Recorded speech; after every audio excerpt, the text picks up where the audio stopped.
Oke, kita lanjut ya. Jadi sebelumnya kita sudah berhasil membuat fungsi edit ini dengan otorisasi ya. Dimana kalau dia yang punya tweet ini, dia yang bisa update ya. Update tweet ini ya. Kita edit. Oke, kita balik ke bukan dashboard ya. Oke, dashboard ya, timeline ini. Nah, ini update tweet ini ya. Oke, jadi kita bisa lanjut untuk bagian hapus mungkin ya. Jadi kalau hapus mungkin logiknya untuk polisinya atau otorisasinya itu akan sama ya, karena ya hanya orang ini yang punya tweet ini yang bisa menghapus tweetnya. Oke, jadi kita masuk text editor, kemudian kita masuk lagi ke eh tweet polisi ya, atau tweet polisi ini. Nah, untuk logiknya itu akan sama. Oke, jadi kita buat seperti ini. Oke, kita punya tweet store, tweet update, dan seterusnya ini. Kita perlu bikin controller baru ya. Jadi kita buat sebuah controller baru, make controller. Kemudian kita kasih namanya tweet. Kemudian di sini tweet delete controller ya. Oke, ini bebas untuk penamaannya sebenarnya. Jadi ya suka-suka kawan-kawan lah ya. Lalu jangan lupa untuk daftarkan di routingnya supaya ya bisa digunakan. Oke, kita di sini gunakan tweet seperti ini, kemudian di sini metodenya kita ubah jadi delete.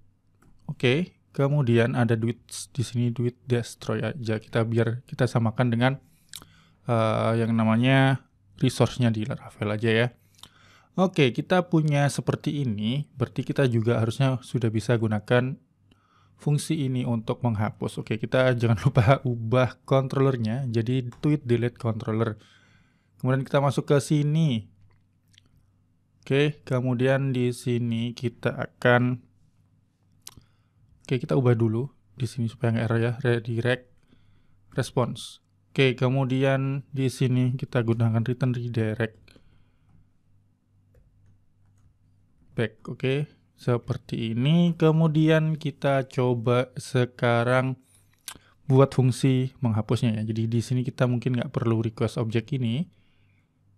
Kita tinggal passing atau type hint tweetnya. Oke, bukan ya. Di sini kita type hint atau kita terima parameter ID. Karena di routingnya kita pakai ID seperti ini. Nah, lalu di sini seperti biasa kita akan gunakan tweet find, kemudian di sini ID, lalu di sini kita bisa gunakan delete langsung. Oke, jadi kita harusnya udah bisa hapus tweet ini. Kemudian tentu aja kita masuk ke timeline-nya ya, timeline controller. Kita masuk view-nya timeline, oke. Kita update dulu di sini untuk tombol edit. Sorry, bukan tombol edit, tombol hapus. Di sini untuk polisinya atau polisinya itu kita gunakan delete ya. Apakah user ini bisa menghapus tweet ini? Kalau enggak ya nggak boleh ditampilkan tombolnya.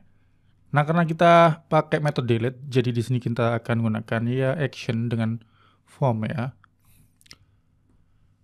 Tweet destroy, lalu untuk parameternya kita kirim tweet ID. Dan untuk formnya ini jangan lupa CSRF tokennya ya. Kemudian di sini metodenya kita tambahkan delete. Nah, lalu kemudian yang perlu kita tambahkan adalah button submit-nya ya. Oke, kemudian di sini type-nya submit, kemudian kita buat untuk delete ya. Atau di sini hapus lah ya. Kemudian untuk buttonnya kita kasih kelas boleh ya. Kelasnya button danger ya kalau nggak salah seperti ini. Oke, kita coba refresh. Oke, ada hapus, bukan danger berarti ya. Button apa kelasnya? Error mungkin ya. Kita coba refresh. Oke, error ya. Jadi nama buttonnya button error. Kalau mau kita buat mungkin small ya, button small. Oke, kita punya hapus ini. Dan di sini hilang ya. Hilang. Kemudian di sini saya buat tweet baru, Oke, kita coba tweet dan di sini muncul tweet baru ya. 1 detik yang lalu. Oke, jadi sudah berhasil untuk fungsi hapusnya. Lah, untuk mengecek ya seperti biasa kita buka di incognito, kemudian di sini kita login sebagai ihsan@kawancoding.com. Lalu kita kasih passwordnya dan kita masuk. Oke, di sini redirectnya masih not found, mungkin kita benerin sekalian ya. Jadi kita masuknya itu di route service provider. Nah, home-nya ini kita ubah ke timeline. Jadi dia supaya kalau nanti login lagi, redirectnya langsung ke /timeline ini. Nah, di sini untuk ya Ihsan nggak bisa menghapus tweetnya Amirul. Kalau coba Ihsan punya tweet ya, tweet Ihsan di sini, maka di sini untuk tweet Ihsan bisa dihapus ya. Oke, 2 kali.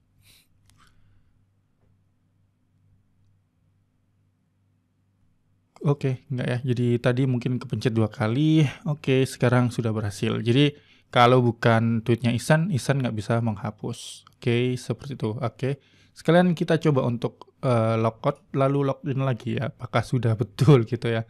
Sudah nggak not found lagi. ihsan@kawancoding.com. Oke, kita sekarang sudah nggak error kalau login ya. Nah, berikutnya yang akan kita bahas adalah bikin komentar ya di sini.